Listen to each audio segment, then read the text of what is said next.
प्रतिष्ठिता मनो मे वाचि प्रतिष्ठितम् आविराविर्मयेधि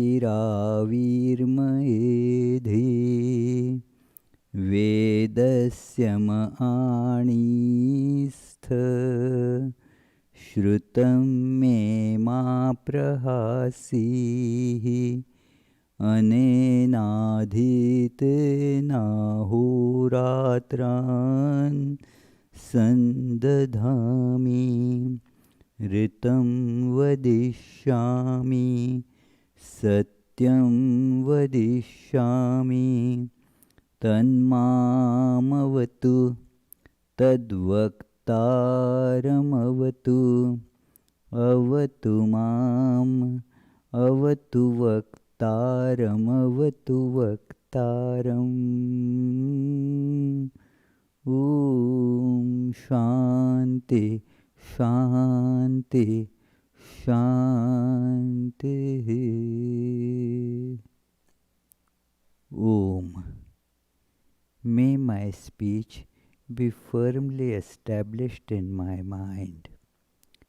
May the mind too be firmly established in my speech. O self-effulgent Lord, be revealed in my consciousness. May my consciousness be filled with your radiance. May the truths of the scriptures come to me.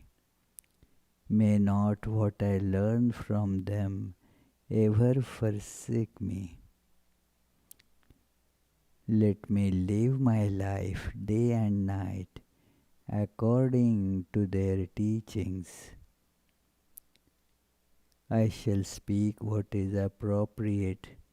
I shall speak the truth. May that protect me. May that protect the teacher.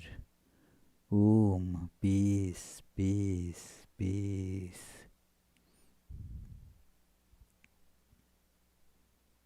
Let us feel our true divine nature, our true self,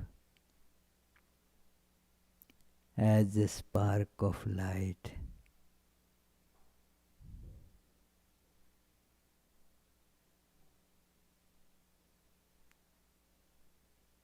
Let us feel it in the center of our being, like say heart.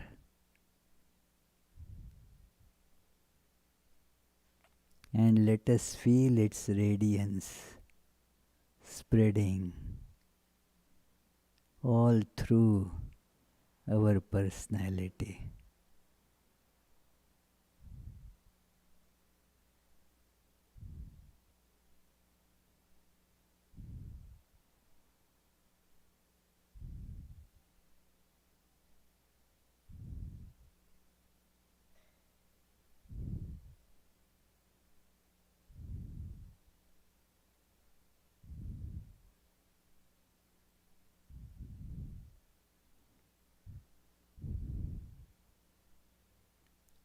I am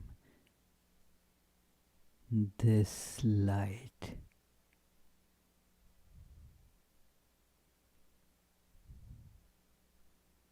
I see it has spread all over the whole universe. Everything is dissolved in this effulgent ocean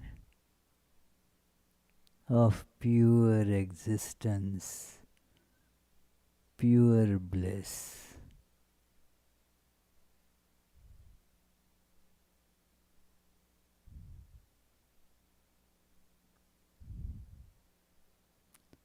All the desires have vanished, for I am all that is.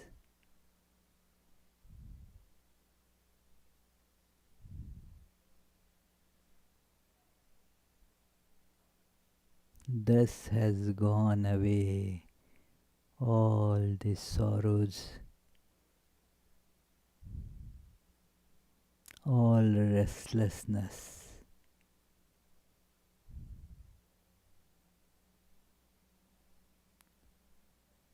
I am peace itself.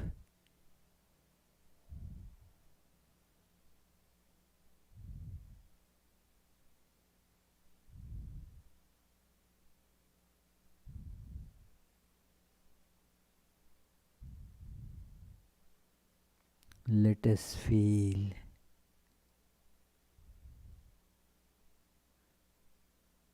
this infinite ocean of existence, consciousness, and bliss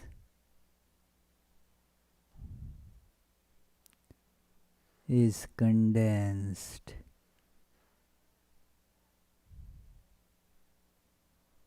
in the being of Sri Ramakrishna.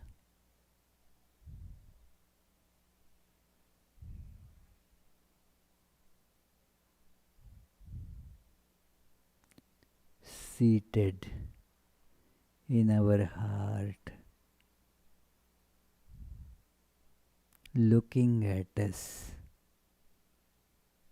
with tremendous, unspeakable love and compassion.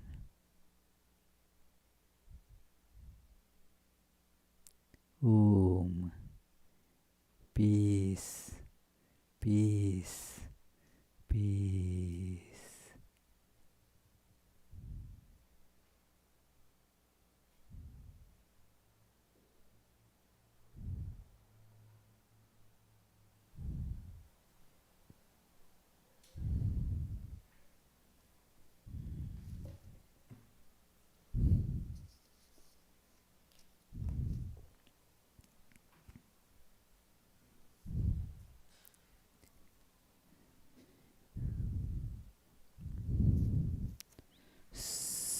So, dear friends, after a gap of almost 3 months, we are again beginning this blessed study of the great biography of Sri Ramakrishna.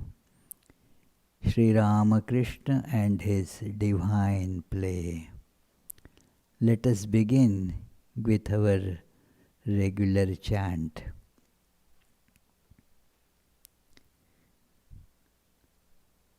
Tava kathamritam tapta jivanam kavibhiriditam kalmashapaham Shravanamangalam Shrimadattatam Bhuvi Grananti te Bhurida Janaha.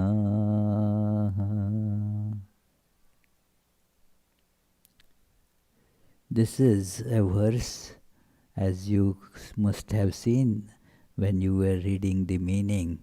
It's from the great book of divine love, Srimad Bhagavatam, and it mentions that those who sing the glories of the life of the great incarnations of God, they are the greatest givers of mankind, because through that we get the message that we are divine, and then all our wants, they cease forever. The want that we have, sometimes, a little food, somebody gives us some food, for that time being that want is satisfied. but it recurs again. A few hours passed and again you feel hungry. So that is some gift, but not that will remove all our wants. It is important.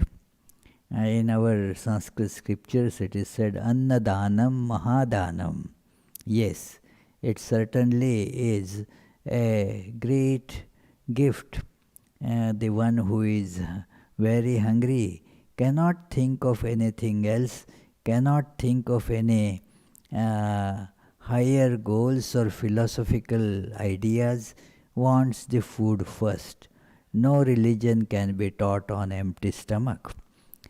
So, this gift is important, but that does not really fulfill human life. It gives the means to live, but not the purpose to live. It is, yes, without food we will not be able to live. But more important question, what should we live for? Then there is the gift of secular knowledge, the knowledge of how to obtain the food, so that we don't need to keep on looking for the gift of food. We can get it by the means of our efforts, well directed efforts. So that is that education, the secular education makes us get that. But then still the question is, what is the purpose of carrying on this burden of living? What am I supposed to achieve in life after all? It is, it is, maybe I will live 500 years, but then there are many stone monuments, they live a few thousand years. What more am I doing by just being physically alive? There should be some purpose to that, and that purpose is given when we look at these great lives that tells us that we are divine, and also they show us the way. Both the goal and the way is very clear from their life. So Sri Ramakrishna's life is being studied from that angle. It is a very special life.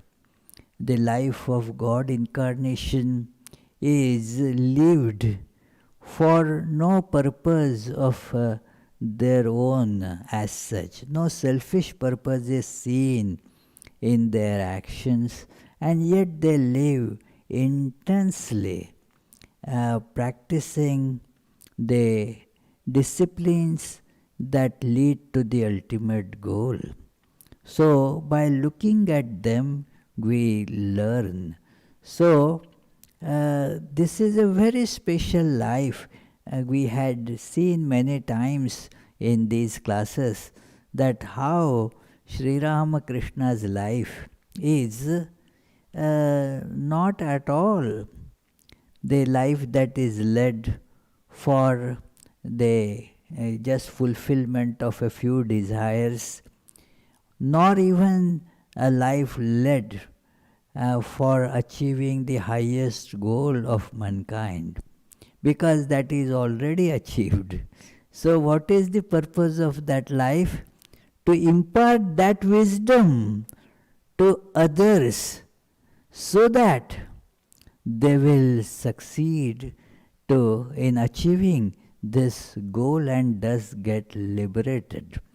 So that is how it is called play, divine play, a lila. In play, like on stage, you enact a play.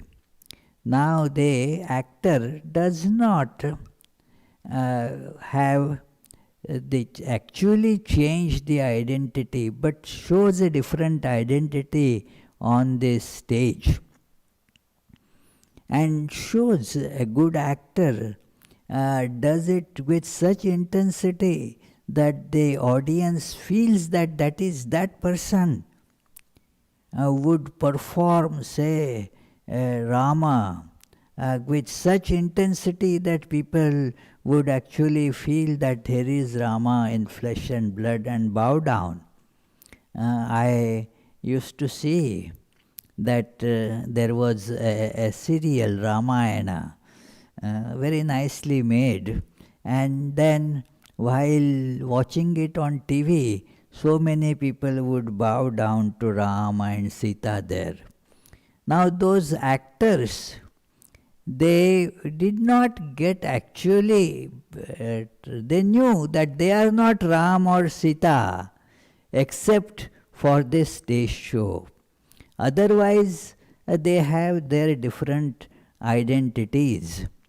But on this stage, they are this Ram, Sita, and so forth. So, there is the character of Ravana there on this, that in that serial, as they are acting in that, they are enemies. Yes, Rama kills Ravana. Ravana abducts wife of Rama. Sita is abducted by Ravana. But it is just a show. Not that actually the one who is performing the role of Rama is not actually going to kill the one who is performing the role of Ravana. And only for this show. So Sri Ramakrishna has not forgotten his true identity. He is taking up this role of human being. What great difference in our living. Like Brett thinks that he is a human being, and Fran, his wife, and he, they are coming to Vedanta society. They do not have the awareness that they are divine and in this role of human being. And this is a show. So, with the great incarnations of God, they do not have any attachment on what is going on the stage. Like a stage, on stage somebody becomes a very rich person. But after the stage is, that show is over, the person is whatever that person was, not a very rich person. So, it's like that. Sri Ramakrishna was aware of that divinity and was acting as human beings. So that is why it is called divine play. Sri Ramakrishna and his divine play. And the purpose of this play is to make each of us aware that that is actually our true nature. Not only Sri Ramakrishna is divine, each of us is divine. By looking at that, we learn it. So, that is the essence of this idea.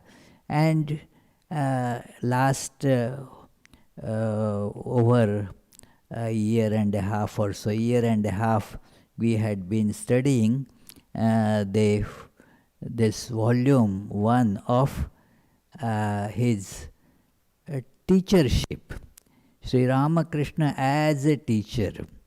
So there are 2 parts of it. We saw the first part, and in that we saw how Sri Ramakrishna, like ordinary human being, shows that he is learning from the teachers. So he very faithfully practiced the teachings imparted by his teachers like Totapuri, and before that Bhairavi Brahmani, many other teachers, but these two have been given as the brightest examples, about whom Sri Ramakrishna used to speak quite often to his disciples, that what he learned from Bhairavi, what he learned from Totapuri. So that is what they were gurus to Sri Ramakrishna. But there also, while interacting with them, while Sri Ramakrishna learned from them, Sri Ramakrishna also imparted their teachings that fulfilled their lives. Means they were greatly advanced spiritual seekers. But there was some obstacle, some little lacuna that was fulfilled by coming in touch with Sri Ramakrishna. It is never that Sri Ramakrishna became their formal guru. No. Formally, Sri Ramakrishna was their student, their disciple. But what happens is that they saw, when they came in contact with Sri Ramakrishna, that their Sri Ramakrishna's life has something for them to learn from. So, and for example, we saw that Bhairavi Brahmani, she initiated Sri Ramakrishna in all the various tantric disciplines, which were deeply devotional in nature. But she could not appreciate the path of knowledge. And so she prohibited Sri Ramakrishna from going to Totapuri and learning the practice of non-dual Vedanta. But Sri Ramakrishna did not pay heed to her in that respect. Then when she sees this, she understands, yes, this is also a path that one needs to learn. Then Totapuri could not understand this path of devotion. He was a practitioner, a greatly advanced practitioner of this path of knowledge, has attained Nirvikalpa Samadhi, and yet he could not understand this devotion, the path of devotion. In coming in contact with Sri Ramakrishna, he understood that as well. Also, he understood what is called the divine nations or Maya, that what it is, both together form the reality, not just there is one without second, but that one without second, without any change, manifest as this multifarious universe. That is a very special thing. A person who is rooted in just rationality and logic cannot fathom this.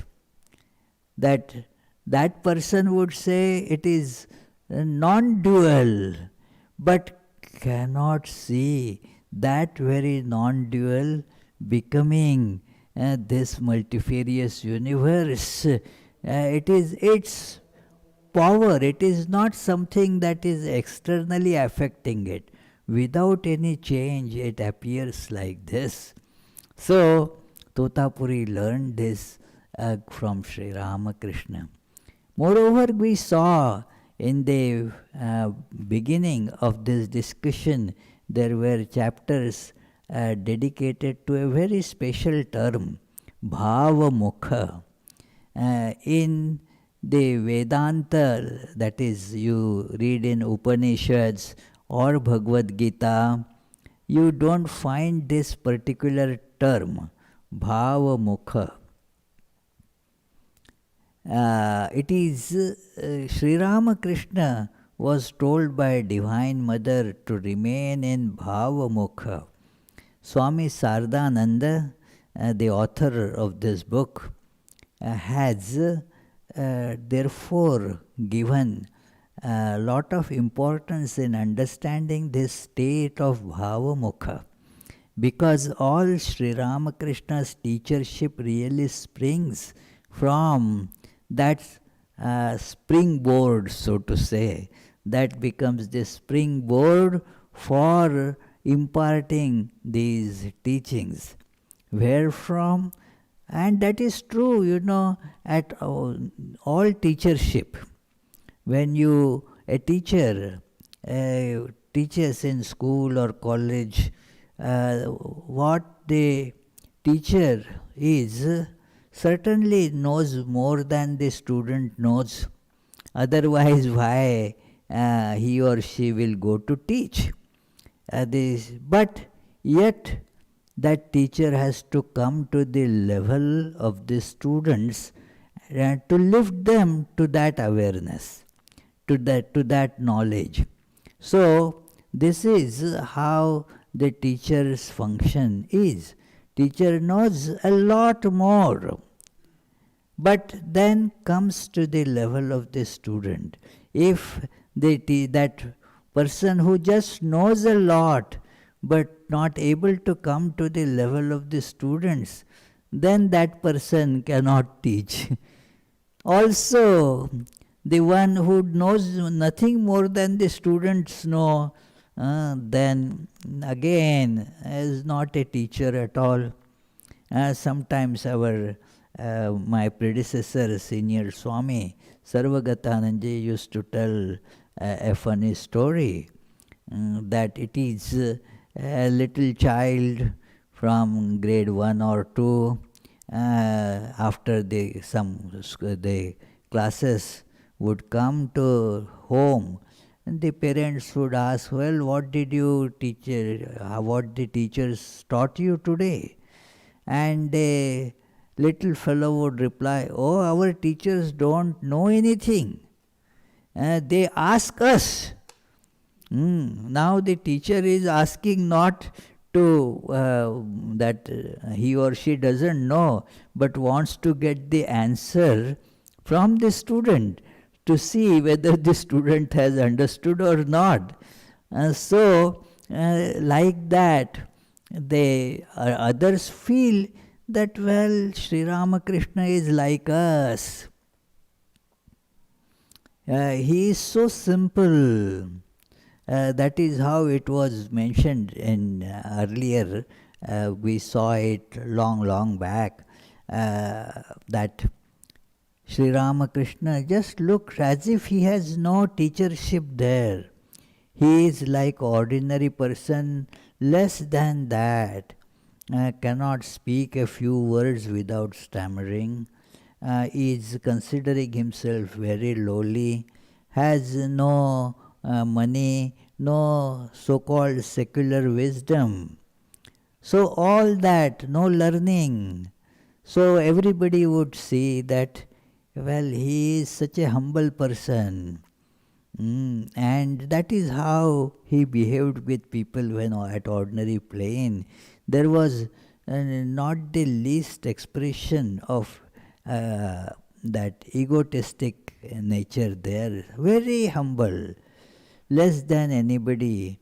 He would say, if somebody shows respect to him, that no, I am no greater than even this small hair on your body, not even a big hair, a small hair on your body, I am not bigger than that.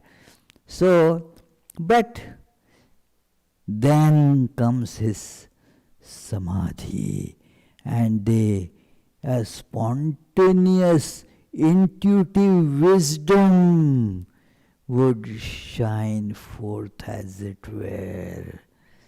And thus, what will happen?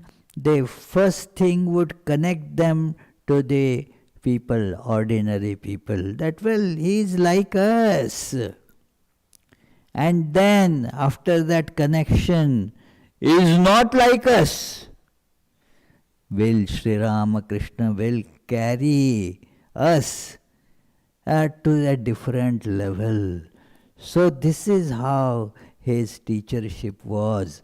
On in between these two levels, that he would move very freely from the absolute to relative and relative to absolute. Like a person standing on the threshold of a house is seeing on both sides, can go in and out.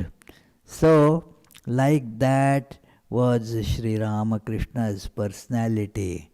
So, he was on both planes, as it were, the plane of divine awareness and simultaneously the plane of ordinary human awareness too. His tendency was always, as he mentions, the tendency, it was impossible for him to say this I in the ego way, that so would show to his body as if he is showing to something third person, was never identified with body, and so therefore would point out like we would point out to somebody. So would point out to his own body and say, the state here, the condition of the mind here is to just fly into samadhi. Somehow, for the sake of you guys, forcefully I have to keep it on this level. Like we have in the basement, you can see that there are these magnetically held doors. So you can keep them open. But when there is some emergency, some alarm goes off, immediately the current there is switched off, and those magnets are now no more magnets. You see the doors locking. So their normal tendency is to remain closed, but because of the magnetic force, they are held open. So similarly, Sri Ramakrishna's normal tendency of mind would be to merge in the absolute. But for the sake of we people, he would come to our level. It is so difficult for him. The one, imagine, one who is immersed in the divine bliss, who wants to then come and be in this filthy world here, would not normally do that. It is difficult to draw people away from where they are getting their joy. Even from a football game, people watching on TV intensely, and then if somebody calls for some reason, oh, okay, I will come later, well, let it be. And even if they are forced out, they will keep on looking, oh, what is next going on? And the mind will keep lingering there. So Sri Ramakrishna's mind, after tasting that divine bliss, who wants actually to come to this plane of contradictions? All here it is all contradictions. We are being kind of twisted, What happens when there is that twist means two forces, opposite forces are creating a torque, as it were, and you get twisted. There is. So that is what the world is doing to us, being twisted. That is the nature of Maya. So who wants to be here? Except very necessary, like in these COVID days. People don't want to go out and expose themselves, so go out only when it is necessary. Otherwise, better keep away. Not that they don't like to go and mix with friends, but there is this danger. Why should I go there? And so they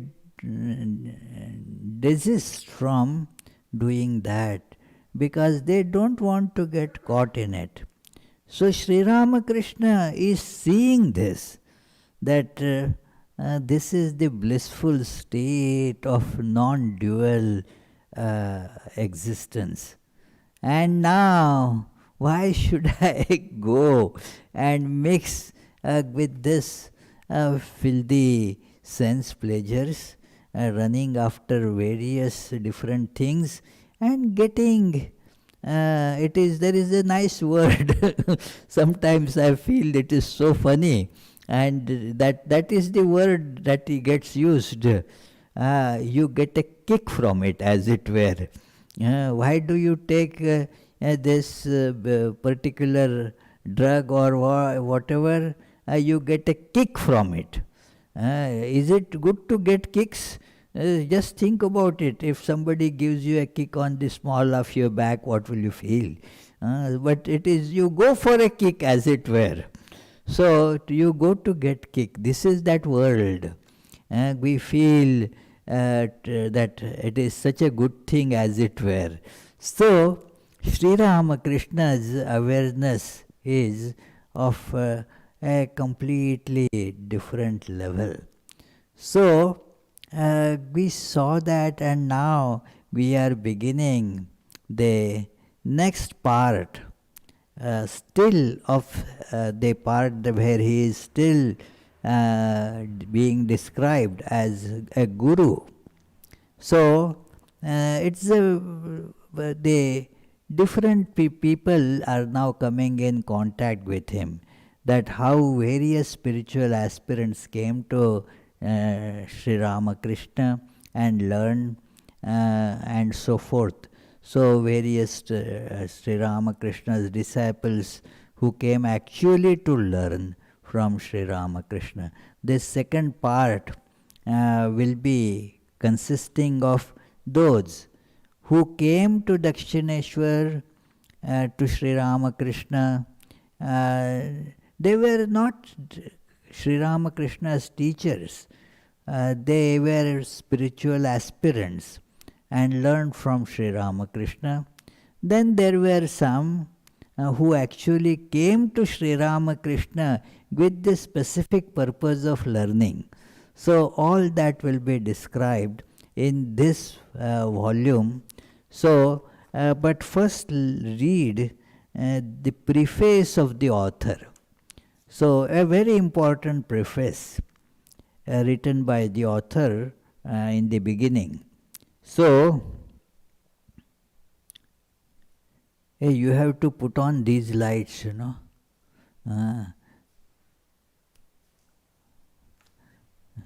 so that I can see, read, and the pictures there also become clear thereby.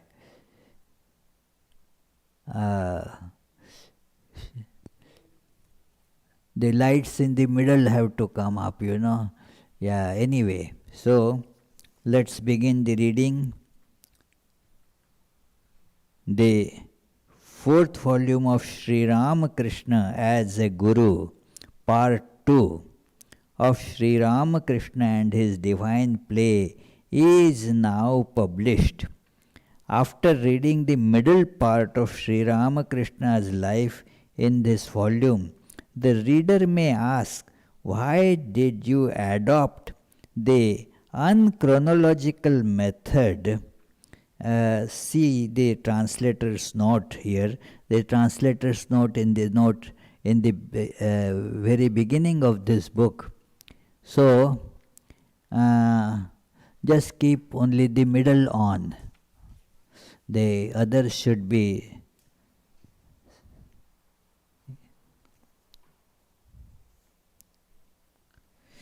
So why the story should be told from the beginning to the end in a chronological order? When was Sri Ramakrishna was born, and in what situations, what were the social conditions at that time, and so forth, his ancestry, and then gradually move to the childhood, then how he practiced different disciplines, and then come how he became teacher. It should be chronologically ordered. But why you first, this volume, these two volumes, they were written first. The Sri Ramakrishna as a teacher, as guru. And therefore, in studying this book, we also have taken up them in the beginning, that Sri Ramakrishna as Guru. Why have we taken up this way of narrating the life? A valid question, and that is being answered by the author in the preface here. That he says that first we did not start writing the life of this extraordinary man with a plan in mind.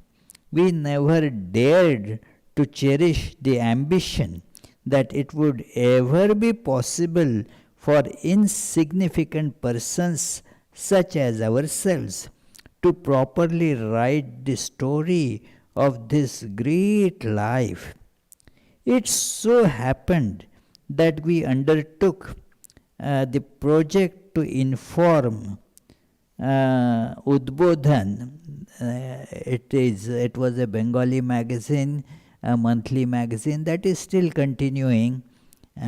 So the readers there about some events in Sri Ramakrishna's life. We did not then know that we would come so far.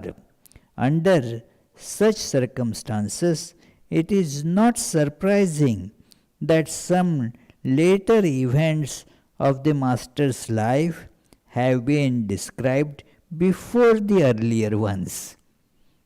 Second, some before us tried to write about the miraculous events of Sri Ramakrishna's life and about his unprecedented sadhana.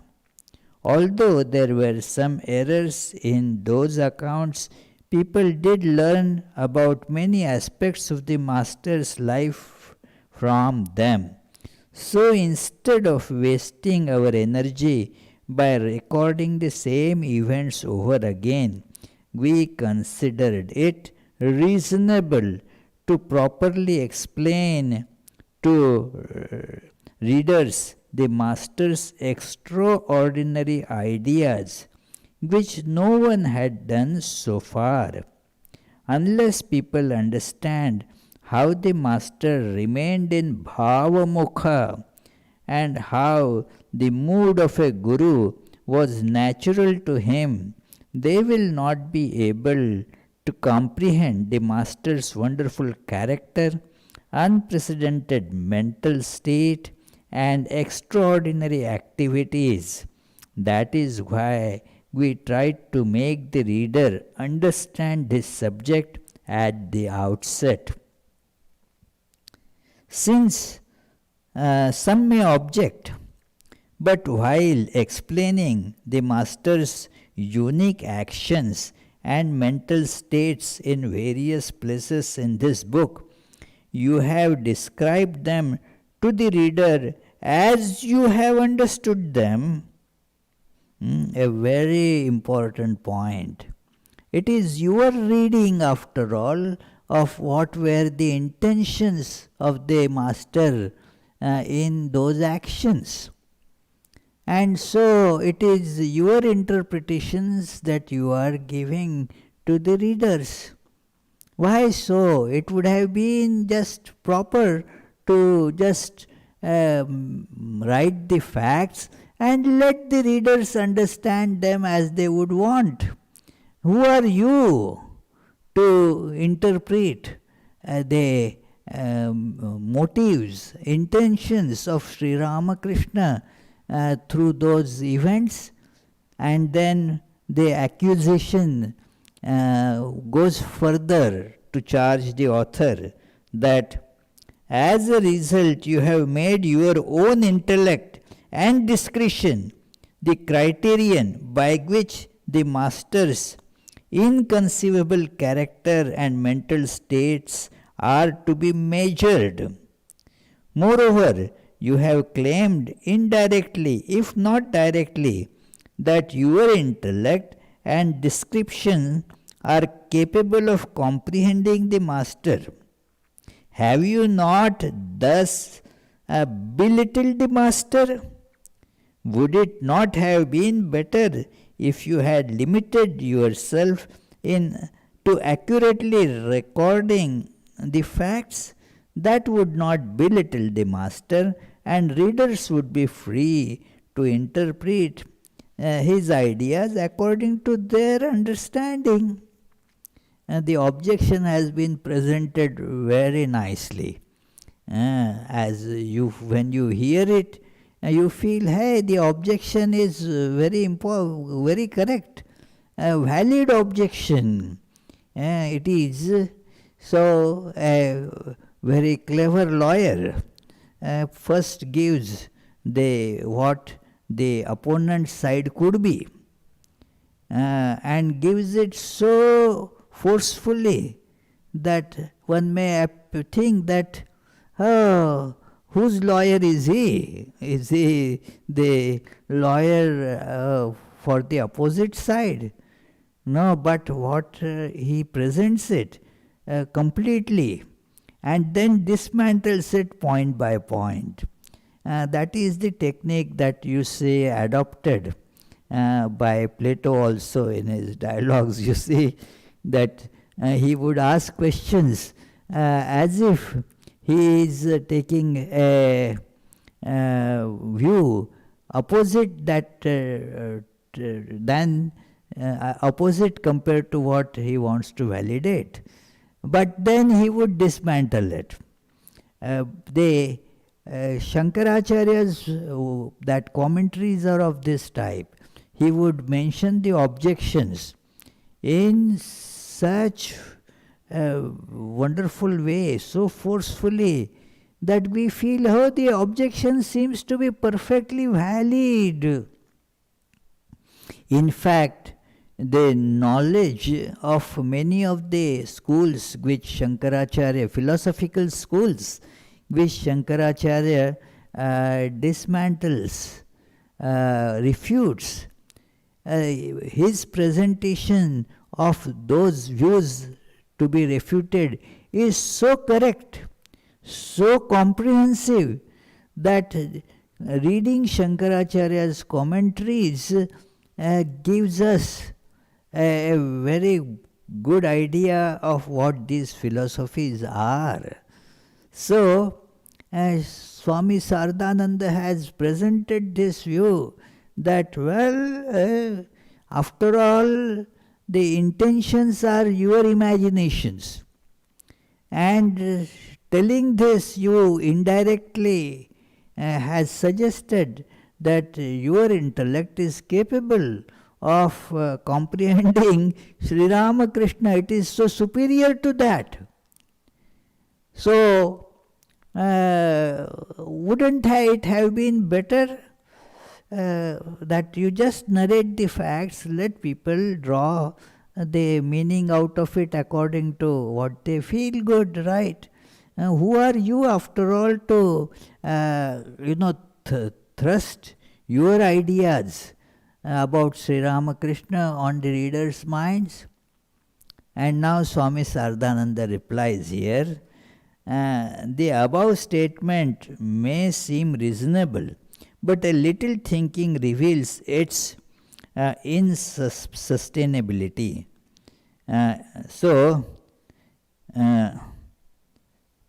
Human beings have always used the senses, the mind, and the intellect to perceive and comprehend things and will continue to do so in the future. They have no alternative. But it does not follow that their minds and intellect are greater than the object they try to understand. And this is a mistake, a folly, that I have no other means I try to measure, but that measurement is not for the purpose of belittling the object that I am measuring. That is the best tool that is available for us. So we are using that tool without that misgiving that the object thus measured is being belittled. Not at all. So also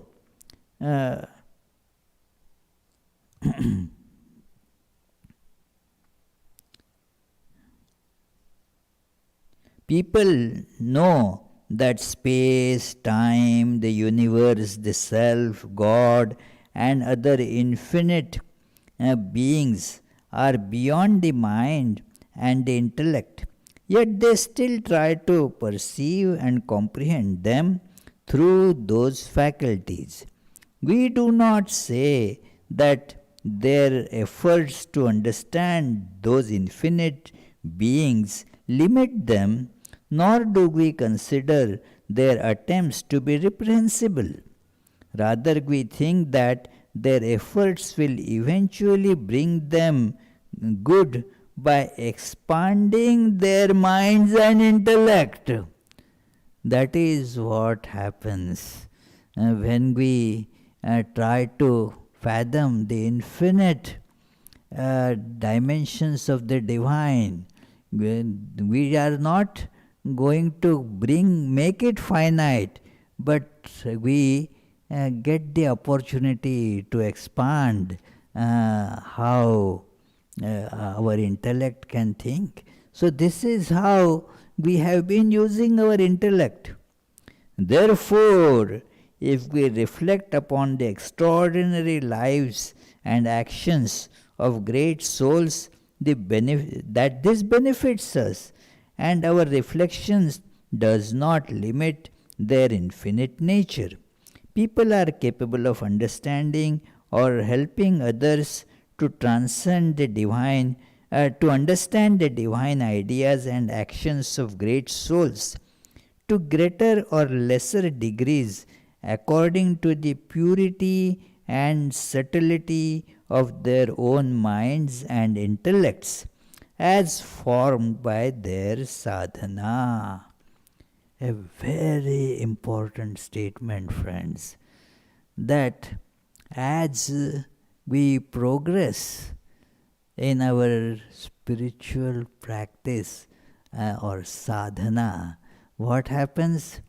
Our intellect becomes purer, and thus it is able to comprehend such lives much better.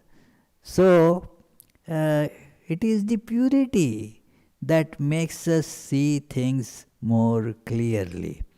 So, Swami Saradananda therefore mentions a person endowed with a greater spirituality than ours will understand the life of Sri Ramakrishna better than we do. So it is not wrong for us to apply our minds and intellect to understanding the divine life of the Master. It certainly, yes, we did it according to our intellect. If somebody who has purer mind does it, certainly it will be better. Now, Swami Saradananda, a disciple of a very close disciple of Sri Ramakrishna, who has been endowed with the divine realization through the grace of Sri Ramakrishna, the purest of the mind one can think of. He is making this statement to indicate that the purer we become, the better becomes our understanding of these great lives, and we can thus be benefited by that. So it is all, subject to sadhana, the spiritual practice. And spiritual practice is a comprehensive thing. Means it is to be done every moment. What is a sadhana or spiritual practice? Try to see the spirit, that's all. It is spirit. Instead of seeing it as body, try to see the substance inside it. The thing that appears as the body, that is becoming spiritual. We meditate, yes, that is an inspirational thing, a concentrated part of it. But this meditation should continue with open eyes and should pervade every action that we do. To see it like that, it is, I am tempted to give the example that I often give, the animal crackers. The babies see that that's giraffe, and that is rabbit, and that is deer. But the grown-up person sees. Grown-up means you don't have to grow much. Even when the baby goes to primary school, knows that it is neither giraffe nor lion nor crocodile, whatever. They are just different shapes. It is that same substance is in this form and in that form, in that form. Like that, we must be able to see that it is the same God that is appearing in all these different forms. To learn to see that, that is sadhana. Attempt to see that, that is sadhana. This is God in the form of chair. This is God in the form of all these people here.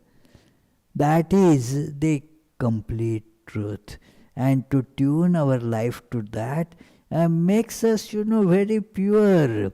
And this is how we can see then the beauty of life of Sri Ramakrishna. So, if we can firmly hold this attitude in our mind, there will be no possibility of any unnecessary misgiving. So here his author ends his preface, and then next chapter, the two wonderful spiritual seekers, very well-known scholars. They were very well-known scholars, Vaishnav Charan and Gauri Pandit. So, how their life gets transformed by coming in contact with Sri Ramakrishna, we shall try to see that in our next Tuesday's class. So, we will meditate on this for about 30 seconds, and then if you have any questions, please don't hesitate to ask.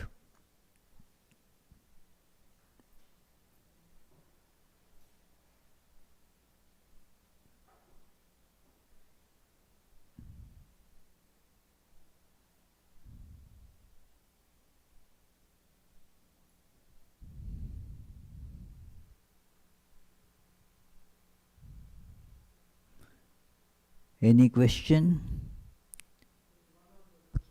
Please read. Question from Charlie. How can I develop faith in Sri Ramakrishna when I have not felt a direct impact from him? I have been involved in Vedanta for years and understand it intellectually, but I lack immediate conviction. The question is quite commonly asked question, and our friend Charlie had asked it before as well. And the solution to that is that yes, you have come to the threshold you have to now intensify the sadhana, the spiritual practice, and thus you will see the glory of it more and more. It is just as you go to meet a person. You know that the person is there, and so you go to the home of that person to meet that person. Now, if you do not enter through the door, you will not be able to see the person just by standing out. It is not possible. That is why one has to. Reading is good, but more than that, what you read needs to be put in practice. The development of this intellectual faculty must go together with the development of the faculty of feeling, the devotion. That should be the main thing that can inspire this.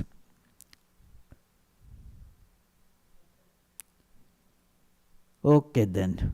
Any question? We will conclude then with the closing prayers.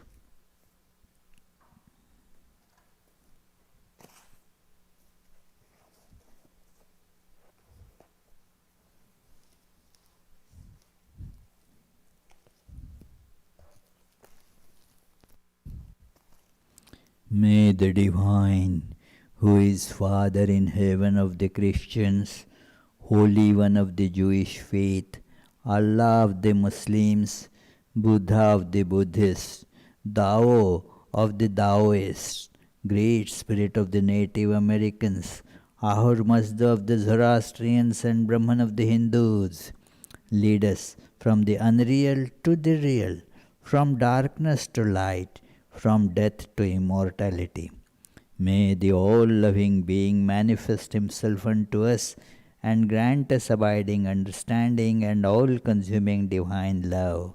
Peace, peace, peace be unto all.